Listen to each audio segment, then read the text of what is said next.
L'inconnu des barricades de Pierre Mazet aux éditions du Caïman. Paris, le 1er juin 1885. Hier, j'ai assisté de ma fenêtre du boulevard Saint-Germain au défilé d'anonymes qui accompagnaient Victor Hugo au Panthéon. Il m'est venu à l'esprit que 2 maigres années nous séparaient.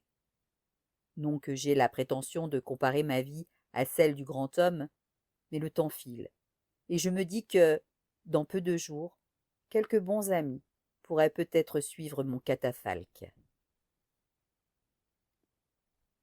Ma vie n'est pas à la hauteur de celui dont la République célèbre les mérites.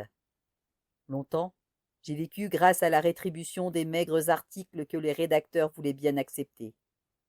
Il s'agissait pour la plupart du temps de menues histoires de vol ou d'agression, ce qu'on appelle aujourd'hui les faits divers.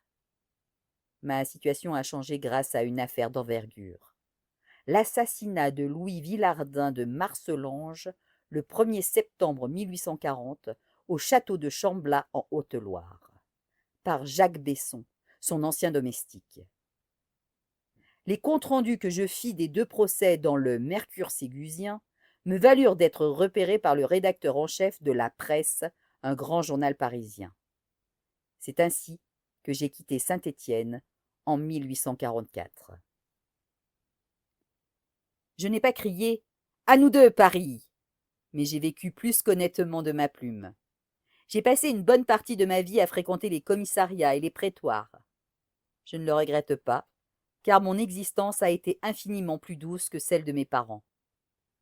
Je n'ai pas eu, sauf dans mes plus jeunes années, à user mes yeux au fond d'un atelier sombre, dans lequel le bruit sourd du marteau parvint juste à couvrir les grincements de la lime. Si depuis plus de 40 ans, j'habite Paris, une partie de moi est restée à Saint-Étienne, dans ce petit atelier de la rue Notre-Dame, où mon père, Jacques Leroux, a exercé la profession d'armurier. Armurier, mais aussi républicain jusqu'au fond des tripes. Après la chute de Robespierre, il a sombré dans une sorte de léthargie. Son ami, Noël Pointe, ouvrier et député à la Convention, avait disparu du paysage. Ses diatribes enflammées contre les bourgeois enrichis grâce à la spéculation lui avaient valu quelques mois de prison. Il en était sorti, moyennant la promesse de rester discret. Dans l'atelier, l'atmosphère devint vite étouffante. Les silences prolongés faisaient brutalement place à des éclats de colère résonnant jusque dans la rue. Si l'atelier pouvait accueillir jusqu'à 2 ou 3 compagnons, c'étaient rarement les mêmes, tant les colères de mon père réussissaient à décourager les meilleures volontés. Mon acte de naissance porte la date du 1er Floréal en 12. C'est d'ailleurs pour cela que je suis affublée du prénom de Floréal.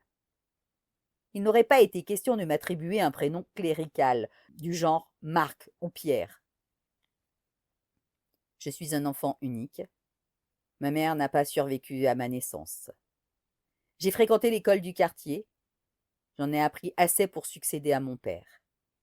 À 10 ans, j'ai commencé mon apprentissage à l'atelier.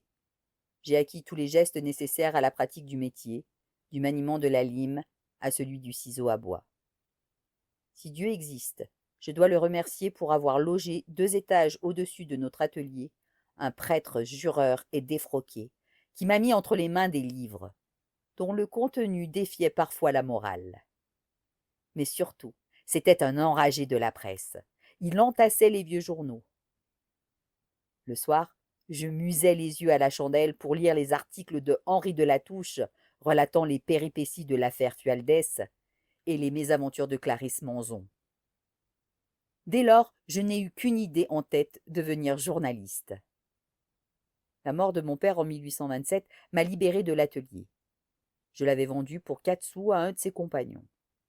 J'ai gardé le logement et je suis partie à la recherche de ceux qui voudraient bien de ma plume.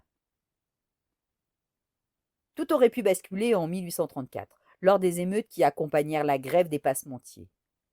En effet, dans cette atmosphère plus que troublée, j'ai élucidé un crime qui passa quasiment inaperçu. Les circonstances ne m'ont pas permis d'en faire le récit. Aujourd'hui, beaucoup des acteurs sont morts et le temps est venu de lever le voile sur une histoire, dont l'origine remonte à plus d'un siècle et se situe dans des contrées bien lointaines.